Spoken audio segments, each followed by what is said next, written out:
Nessa aula nós vamos considerar de novo o problema das molas livres acopladas sem amortecimento. Eu coloquei aqui na tela do Insight Maker o diagrama do nosso sistema de molas acopladas, junto com as equações diferenciais para o momento e a posição de cada corpo. A construção desse sistema de equações já foi mostrada num vídeo anterior, não farei novamente. Como este sistema é linear, ou seja, a mola se comporta dentro do regime linear, e os coeficientes da equação são constantes, ou seja, K1, K2, K3, M1 e M2 são constantes, o sistema de equações até tem uma solução exata. No entanto, mesmo assim, mesmo tendo uma solução exata, é interessante investigar a solução numérica, como nós veremos daqui a pouco.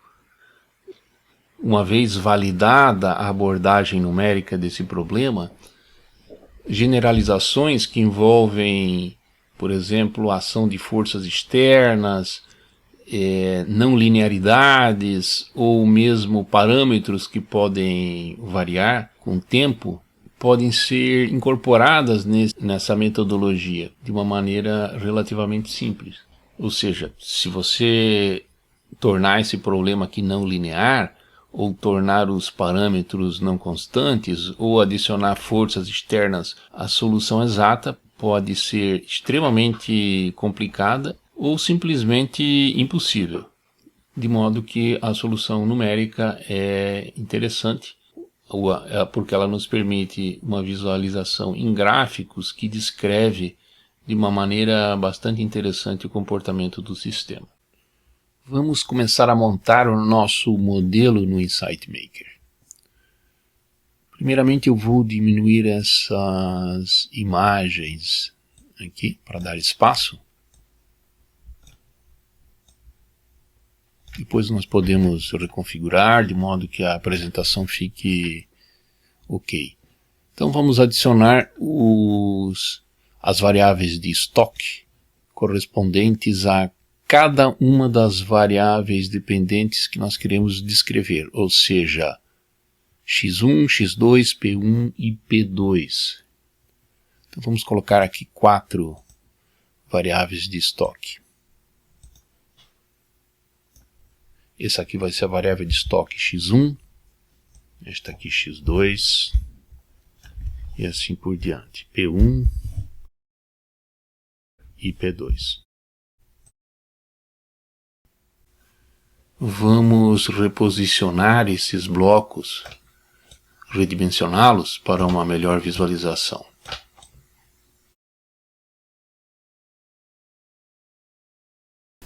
Vamos adicionar variáveis associadas aos parâmetros.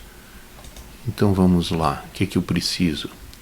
Eu preciso de K1, eu preciso de K2 e K3. Eu vou criar também um espaço aqui para as variáveis M1 e M2. Vou deslocar um pouco o meu desenho para cá e vou adicionar aqui M1 e M2.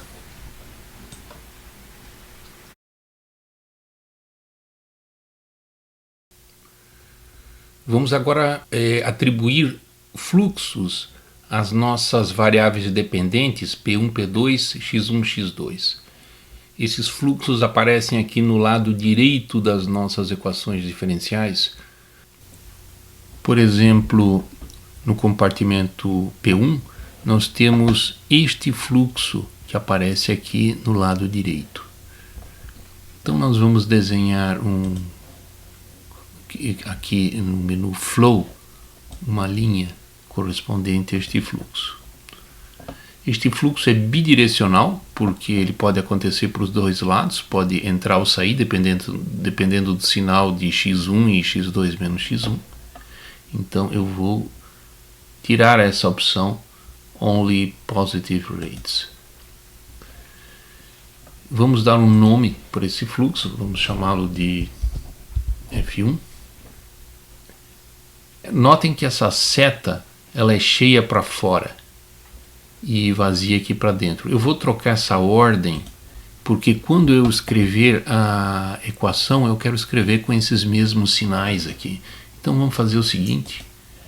Agora o sinal positivo corresponde ao fluxo que entra e negativo para fora. Então vamos escrever a expressão associada a esses fluxos.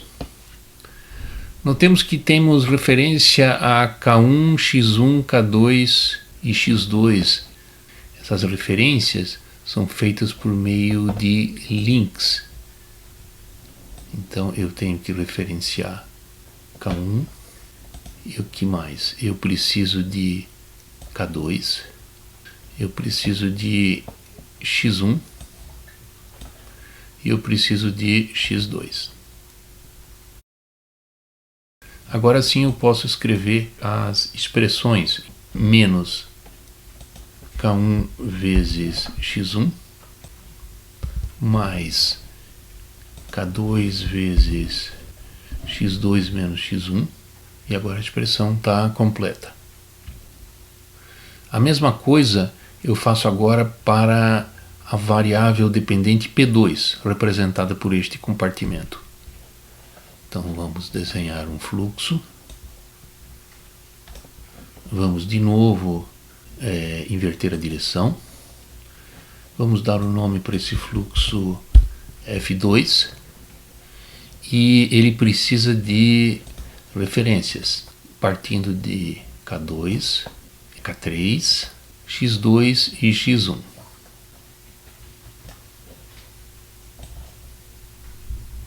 Agora sim eu posso escrever a expressão correspondente.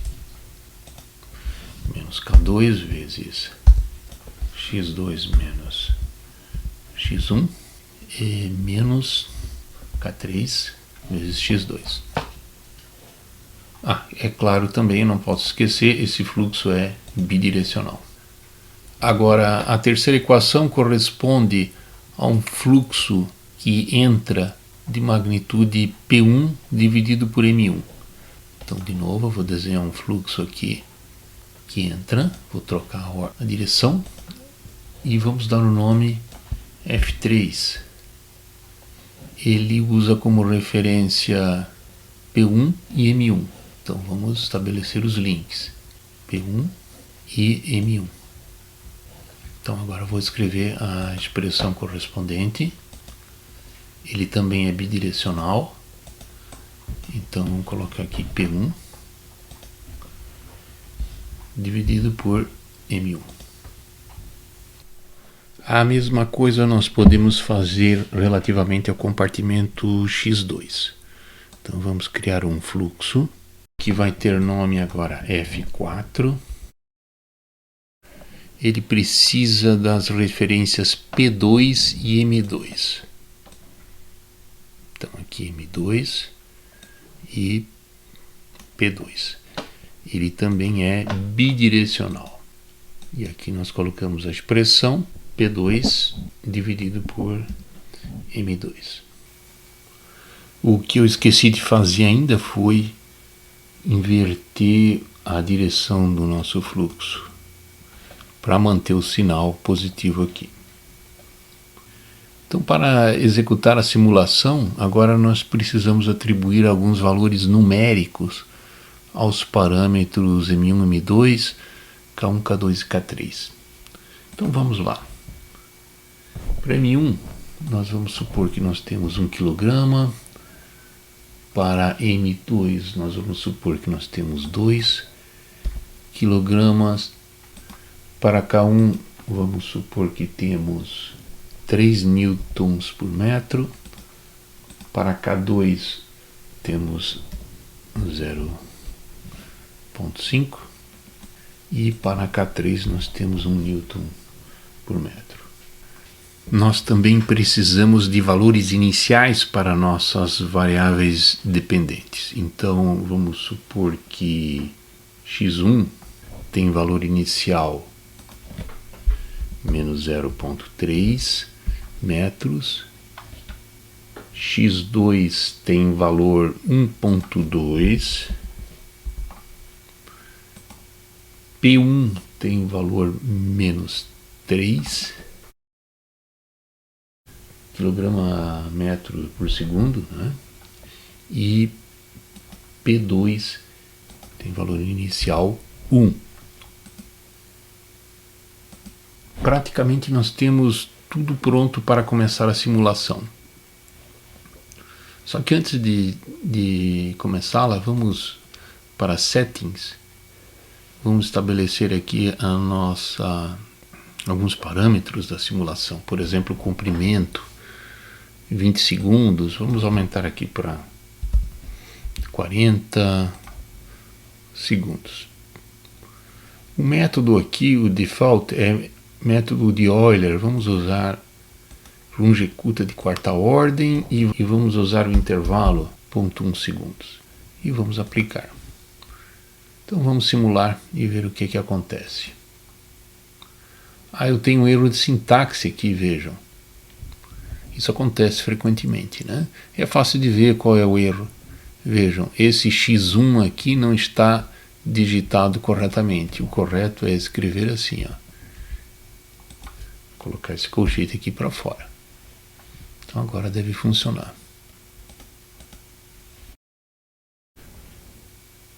Então vejam as oscilações aqui acontecendo. Se você quiser ver já o final, já dá para ver aqui. Há muitas variáveis sendo mostradas aqui que não interessam, né? Por exemplo, essas constantes aqui nós não necessitamos.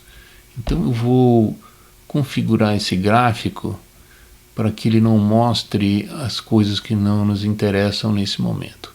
Então a gente não quer ver o gráfico da massa, nem de K1, nem de K2 ou K3. O que nos interessa?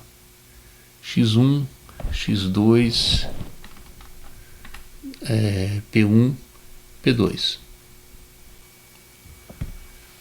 Estes são gráficos de série temporal. É muito interessante também ver os retratos de fase, ou seja, gráficos onde nós plotamos a evolução do estado de cada corpo. Ou seja, no espaço de configuração, o estado é dado pelas variáveis x1 e p1, ou seja, posição e momento. Então, para isso a gente pode ir aqui para configurações e vamos aqui para Scatter Plot e vamos fazer o seguinte. Vamos examinar primeiro x1 e p1, então nós vamos retirar x2 e p2 e vamos aplicar. Então aqui aparece um gráfico de pontos. É mais interessante olhar o gráfico de linhas. Eu vou retirar aqui os pontos. Então nós vemos aqui algumas órbitas nesse retrato de fase. Então vamos aqui de novo em Settings e vamos aumentar para 100 segundos. Vamos aplicar e vamos simular novamente e ver a evolução do sistema. O sistema parece que quase se repete, né? Ou se repete, mas não exatamente. Vamos agora examinar o retrato de fase do corpo 2. Então nós vamos plotar x2 e p2.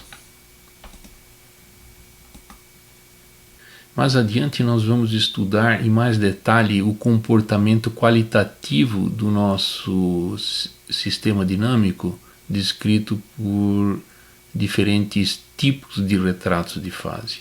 Nós vamos poder explicar por que o retrato de fase tem um determinado formato e qual informação sobre o sistema esses retratos de fase nos trazem.